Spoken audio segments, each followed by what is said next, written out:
bismillahi rrahmani rrahim darsu sappo e ɗimmo on e nder deftere hisnul muslim yo Allah hawrni e sawaba hiɗen fewndi fi jantore wowletende nden sanga natugol neɗɗo on ka galle makko nde deftere no organisi nde deftere no yuɓɓodiri daaru karma ko men no woni en naɓirande ni ɗo joni ɓaaɓe haali fi yaltugol ka galle ɗa ɓe hikkidi ɗon fi hewtutugol naata ka galle mum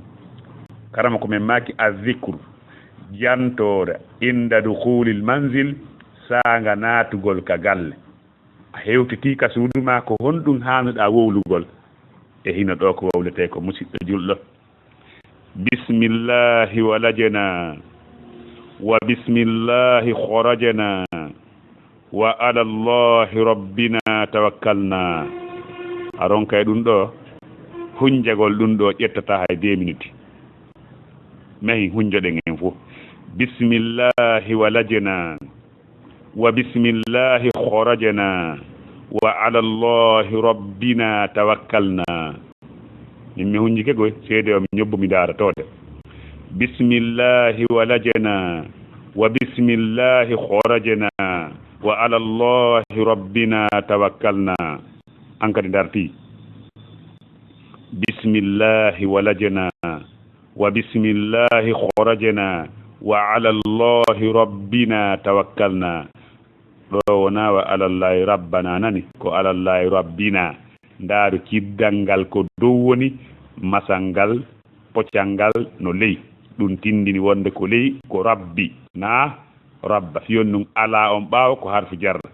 ko yiɗuɗa kon yeeso ɗo summa li yusallimu ala ahlihi ɗum ɗo wona ka zicru tawa ɗum ɗo ko o wi ko refti summa refti li yusallim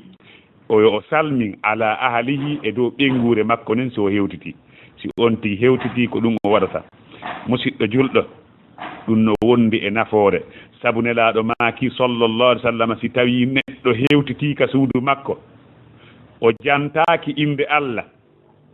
seytan nodda e ɗiya seytaniji heddiɗo inna arega en heeɓi kawalen arega no wodi kawalen ɗo hande ko anga seytani gañoma waldata ka suuduma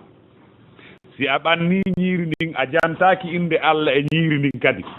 seytani nodda ɗi heddiɓen ardega hirande heeɓi keɗɗo ara hew en heeɓi kawale en heeɓi ko ñaamen ko anga seytani hawtata ɗo ñiiri ma ndin anga seytani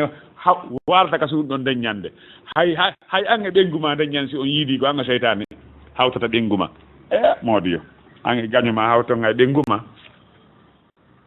donc haray ko ɗum waɗi si eɗen naatude ka suurta en ronku waɗgol oɗo du'a oɗo zicre bismillahi walajina wa bismillahi kharajna wa ala allahi rabbina tawakkalna nokkugo wa ala rabbina tawakkalna noddugo allahumma inni as'aluka khayral mawlaj wa khayral makhraj nokkugo ko non no ɓeyditi e riwayaji go yo Allah hawrinigo sawaba almuhim si on tigi raɓɓinɗinori ɗum ɗo haray ella ala e mu'um haray ella ala e mum si tawi gorko naati ka suudu makko o jantike inde Allah ka naatugol makko e ka ñaamugol makko seytani wi'anayi ɗiya seytani heddiɗi ala ka waalon ɗo hirande alana on ɗo si o jantaki inde Allah ka naatugol makko o jantaki inde Allah ka ñaamugol makko ñaamete seytani nodda ɗiya o inna are en heeɓi ka waalen en heeɓi ko ñaamen daari golle donc haray e hino ɗo firo kañum zicru on bisimillahi ko inde Allah walajina men naatiri ay daholna ko ɗum woni walajina koko naati ya'lamu ma yaliju fiha wa ma yakhruju minha yaliju ko naatugol donc bisimillahi ko inde Allah walajina men naatiri ka suudu ka amen ɗo wa bisimillahi kharajna ko inde Allah kadi men yaltirno sanga men yalti ko ɗum men jantino sanga yaltugol amen ka suudu bisimillahi tawakkaltu ala allahi wala hawla wala quwata illa billah ko ɗum men wolno fewde yaltugol amen joni ka natugol ɗo kadi ko inde Allah kadi men natirta bisimillahi walajina ko inde Allah men natiri ko ɗum wa bisimillahi kharajna ko inde Allah kadi men yaltirno sanga men yalti ɗum noon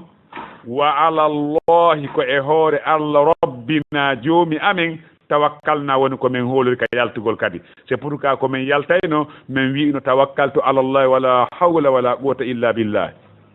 ɗum men wolno fewndo men yaata wa ala allahi ko e dow allah rabbina joomi amen tawakkalna woni ko men hoolori koye kanko men tuugunori ka naatugol amen e ka yaltugol amen e denndaangal fiyaaki amen ɗen ko allah men hoolori taw si ɗum si en googini ɗum nelaaɗo maaki law annakum tatawakkaluna ala allahi haqqa tawakkul la razaqakum kama yarzuqu toyr yakhrujuna khimasan wa yaruhuna bitanan aw kama qala sallallahu alaihi wasallam nelaaɗo maaki haray ɗon hoolorayno allah no o foddira e hoolorede non nette o arsikayno on wona o arsikirta colli ɗin ɗi yalta e bimbi sokoto nden no ɗehi ɗi naata kiikiiɗe sokoto nden no heewi peef ɗulle ɗi ala ngesa ɗi ala bitiki ɗi ala magasin ayi donc haray hooloren allah e piiji men ɗin fof ka wi ɗon summa refti yusallima ala ahlihi bi ma'ana yo o hiwro ɓengure makko den gorko nana ka naata ka suuduma ronka wiide assalamu aleykum wa rahmatullahi wa barakatuh haysi ko ɓiɓɓe ma ɓen tawa haysi ko boobo hun tawɗa ɗon woɓɓe wi haysi a tawali hay ka gooto ka suuduma hiɗa haali naatirde ɓaawo nde waɗɗa oɗo zicre ka naatugol wi'a assalamu aleykum wa rahmatullahi wa barakatuh kono buy e yimɓe ɓen ko daari ɗum ɓe naatirta daari ka joƴƴinɗa piiji daari ka waɗɗa hunde kaari daari inde allah jantetaje ka naatugol ko ɗum waɗi ɓe nangodira e cheytane ka ɓe naati ɗon sonko waalay ɗon ka cheytane naati waali hirti sonko ronka e wadde ɗon e ɓiisodiral e niɓɓutugol tamo ɓeeno pooɗi hunduko mum kon 2 métre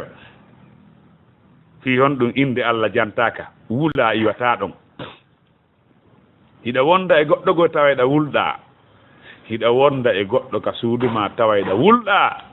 bisimillahi walajina wa bisimillahi kharajna wa ala allahi rabbina tawakkalna wowlen ɗum ɗo si en woɗino ka naatugol summa reftil yusallim ala ahli naya sikkude wonde a janngo e ɗum ɗo kadi hunjoɗa summa yusallim ala ahli ɗum ɗo tawaka e zicre on ko ha ɗo arete ka poyen on won ɗo bisimillahi walajina wa bisimillahi kharajna wa ala allahi rabbina tawakkalna no woodi ka ɓeydi allahumma inni as'aluka khayral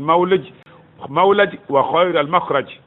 ɗum no ari e riwaya goo momi yii ka riyadu salihina fewno mi riwayno firayno riyadu salihina kasar mouhammad ibn salih uthaymin rahimahullahu ta'ala koye ɗum mi yi'uno mi anda ko hombo yaltini haddisi on kono ɗum ɗon mi yii e no windi ka riyadu salihina almuhim si on tigi raɓɓinɗinori ɗum ɗo haray ella ala haray ɗo kadi ko ɗo wonɗen haaɗude yo allah hawrini